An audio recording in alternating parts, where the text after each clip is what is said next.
লাউ শাক ভর্তা মই ভাতের সাথে প্রেসার কুকারত লাউ শাকও দিছিলুম, ভাতও হয়েছে, লাউ শাকও সিদ্ধ হয়েছে।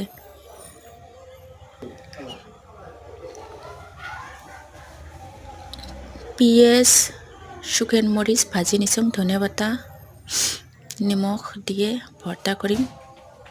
শীতের দিন ভর্তা খাওয়া তো খুবই মজা। শীতের দিন মানে ভর্তা খাওয়ার দিন। গরমের দিনও তো গরমের জ্বালায় বাবা ভর্তা তো দূরের কথা, ভাত খাবেরে মন যায় না, মাছ মাংস হলেও। কিন্তু শীতের দিনত মাছ মাংসর কথা বাদ দেও,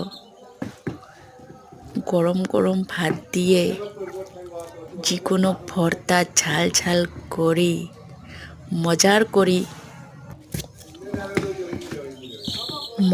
করি 2 থালি ভাত খাওয়া যায়।